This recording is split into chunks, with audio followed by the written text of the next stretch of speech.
So welcome back to Karthik bio academy YouTube channel. అందరికీ నమస్కారం. ఏపీలో కానీ తెలంగాణలో ఉన్నటువంటి స్కూల్ అసిస్టెంట్ అభ్యర్థులకి నమస్కారాలు.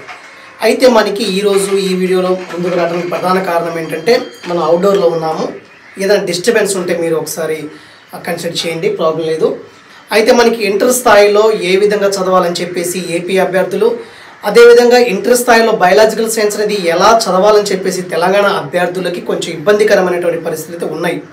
ప్రస్తుతానికి తెలంగాణలో జూలై 17 తారీఖు నుంచి మరి ఎగ్జామ్స్ జరుగుతున్నాయని చెప్పేసి వార్తలు వస్తున్న నేపథ్యంలో వాళ్ళకి తొందరగా అంటే టైం లేక నేను ఎన్రోల్ చేయలేదు, తొందరగా అయిపోయే విధంగానే ఈ ర్యాపిడ్ రివిజన్ అనేటువంటి టాపిక్ని మీ ముందుకు తీసుకురావడం జరిగింది. ఇది ఏపీలో ఉన్నటువంటి స్కూల్ అసిస్టెంట్ బయాలజికల్ సైన్స్ అభ్యర్థులకి, తెలంగాణలో ఉన్నటువంటి స్కూల్ అసిస్టెంట్ బయాలజికల్ సైన్స్ అభ్యర్థులకి అందరికీ కూడా చాలా నీట్గా అంటే చాలా ఉపయోగకరంగా ఉంటుంది. కాబట్టి ఈ వీడియో ఎవరైతే చూస్తున్నారో ఎక్కడ స్కిప్ చేయొద్దు, ఈ ఛానల్ సబ్స్క్రైబ్ చేసుకోండి, లైక్ చేయండి, ఈ వీడియోని 10 మందికి షేర్ చేయండి.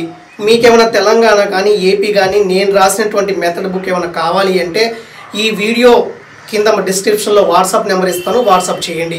బుక్స్ అనేవి కొంచెం తక్కువ ఉన్నాయి కాబట్టి 100 కాపీస్ మాత్రమే ప్రింట్ చేయించాను. దానివల్ల కొంచెం ప్రైస్ అనేది ఎక్కువగా ఉంటుంది, గమనించండి. అన్ని విషయాలు వాట్సాప్లో తెలియజేస్తాను. ఇది పార్ట్ 3 అవుతుంది, యూనిట్ 1. ఇది biological science it's important and biological science what is the importance of the biological science in human welfare, అంటే మానవ సంక్షేమంలో జీవశాస్త్రం అనేది ఏ విధంగా ఉపయోగపడుతుంది అని తర్వాత ఫస్ట్ యూనిట్లో ఇవ్వడం జరిగింది. కొంతమంది బయాలజిస్ట్ గురించి ఇవ్వడం జరిగింది, ఇక్కడ బ్రాంచెస్ ఆఫ్ బయాలజీ అని అంటున్నారు. తర్వాత మనకి ప్రముఖమైనటువంటి శాస్త్రీయ సంస్థలు, రిప్యూటెడ్ బయాలజికల్ ఇన్స్టిట్యూట్ ఇన్ ఇండియాలో ఉన్నటువంటి ప్రముఖమైనటువంటి శాస్త్రీయ సంస్థల గురించి అడిగాడు అనమాట. అది యూనిట్ 1. ఏపీలో తెలంగాణలో యూనిట్ 1 కామన్గానే ఉంటుంది. కాబట్టి ఇదే యూనిట్ 1లో మనకి చదవాలి అంటే ఇంటర్ స్థాయిలో ఏ బుక్స్ రిఫర్ చేయాలంటే మొదటిదిగా మనం ఇంటర్మీడియట్లో ఉన్నటువంటి ఫస్ట్ ఇయర్ జువాలజీలో పేజ్ నెంబర్ 141 ఎంత ఉంటుంది, యూనిట్ 6 అయితే ఉంది, మానవ సంక్షేమంలో జీవశాస్త్రం పాత్ర ఏంటి, అది యూనిట్ 1 కింద వస్తుంది. కాబట్టి ఆ యూనిట్ 1కి దానికి అనుగుణంగానే 1-2 వీడియోలు అప్లోడ్ చేశాను. ఇది పార్ట్ 3 అవుతుంది. మనం పరాన్నజీవు అనేటువంటి టాపిక్లో ఉన్నాము, పారాసైట్ అనేటువంటి టాపిక్లో ఉన్నాము. ఇక్కడ పరాన్నజీవులు లేదా అతిథేయుల యొక్క రకాలు ఏంటి, పరాన్నజీవి అయిపోయిన తర్వాత ఏ పరాన్నజీవి అయితే ఒక జీవిలో ఉంటుందో దాన్ని మనం ఏమంటాము, హోస్ట్ లేదా అతిథేయి అని చెప్తాము. సో ఇక్కడ మనకి అతిథేయులు అనేవి 3 రకాలుగా ఉంటాయి. పరాన్నజీవులకి ఆశ్రమం ఇచ్చే విధానాన్ని బట్టి అతిథేయులు అనేవి 3 రకాలుగా ఉంటాయి. సో దీంట్లో ఫస్ట్ వన్ ఏంటంటే మనకి ప్రాథమిక లేదా నిర్దిష్టమైనటువంటి అతిథేయి. సో దీన్ని ప్రైమరీ లేదా డిఫైన్డ్ హోస్ట్ అని చెప్తాము.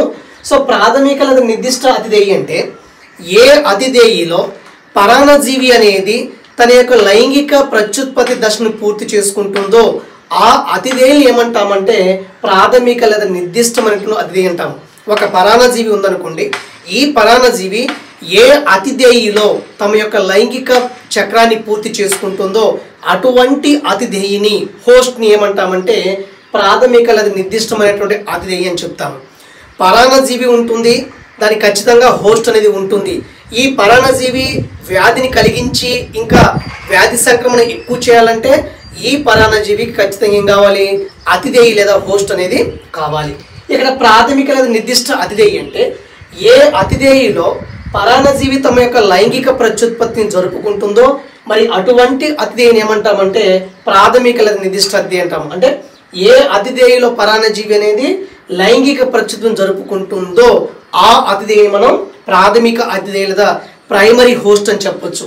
ఎగ్జామ్ పాయింట్ ఆఫ్ వ్యూలో ఎగ్జాంపుల్స్ అనేవి చాలా ఇంపార్టెంట్. ఇక్కడ చూడండి, ఉకరేరియా బ్రాంకాఫ్టీ అనేది ఒక పారాసైట్, ఇది మానవుడిలో ప్లాస్మోడియం అనేది ఆడ ఎనాలఫిస్ దోమ, అంటే ప్రాథమిక నిర్దిష్ట అతిథేయి. ఇక్కడ మానవుడు అనేది ప్రాథమిక అతిథేయి, ఆడ ఎనాలఫిస్ దోమ అనేది ప్రాథమిక అతిథేయి. ఎవరికి, మానవుడు అనేవారు ప్రాథమిక అతిథేయి ఎవరికి, ఉకరేరియా బ్రాంకాఫ్టీ అనేటువంటి పరాన్నజీవికి. ఆడ ఎనాలఫిస్ దోమ అనేది ఒక ప్రాథమిక అతిథేయి, దేనికి, ప్లాస్మోడియం అనేటువంటి పరాన్నజీవికి. అది ప్రాథమిక లేదా నిర్దిష్ట అతిథేయి. రెండవది ఏంటంటే మనకి మాధ్యమిక లేదా ద్వితీయ అతిథేయి, అంటే పరాన్నజీవుల యొక్క డింబకాలకు కానీ అంటే పరాన్నజీవుల యొక్క లార్వాలకు కానీ ఆ అపరిపక్వ అంటే పరాన్నజీవి యొక్క అపరిపక్వ దశలకు కానీ లేదా అలైంగిక దశలు కానీ ఈ మూడింటికి ఏ అతిదేయి అయితే ఆశ్రయం కల్పిస్తుందో దానిని మనం మాధ్యమిక లేదా ద్వితీయ అతిదేయి అని చెప్తాం. ఓకేనా? దీనికి ఎగ్జాంపుల్ ఏంటి? ప్లాస్మోడియం మానవుడు అని చెప్పాను, ఉకరేరియా బ్రాంకాఫ్టై ఆడక్యూలెక్స్ దోమ అని చెప్పాను. అంటే మానవుడు ఇక్కడ ద్వితీయ అతిదేయి అవుతారు, ఆడక్యూలెక్స్ దోమ అనేది ఇక్కడ ద్వితీయ అతిదేయి అవుతారు. ఎవరికి?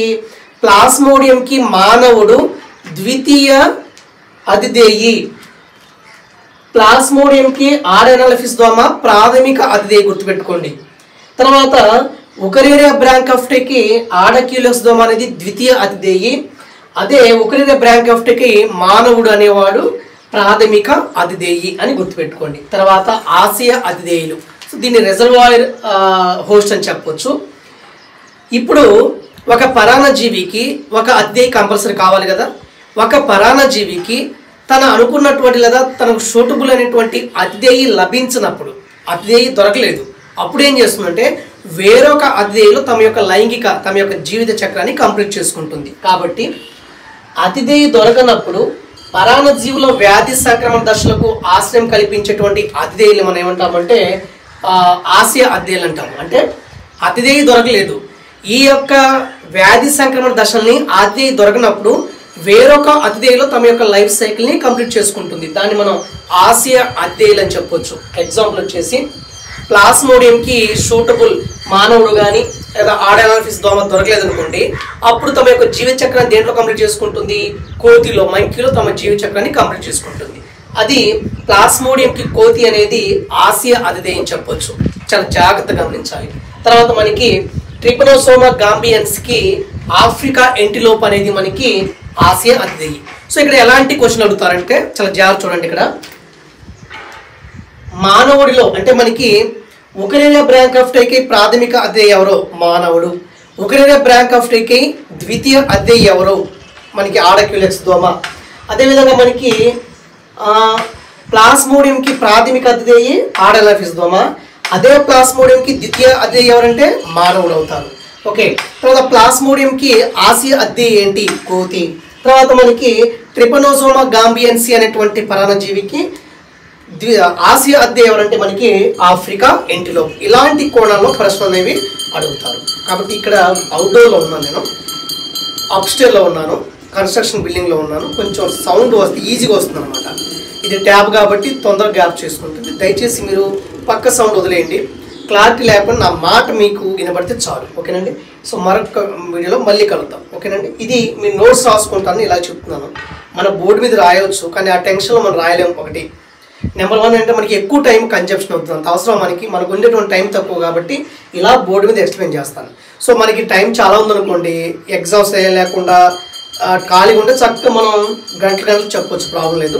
సో ఎలా చెప్పామని కాదు, కానీ మనకి బిట్ అయితే ఆన్సర్ పెట్టగలమా లేదా అనే కాన్సెప్ట్ చూసుకోవాలి. సో ఈ వీడియో నచ్చింది అనుకుంటున్నాను. నచ్చితే లైక్ చేయండి, షేర్ చేయండి.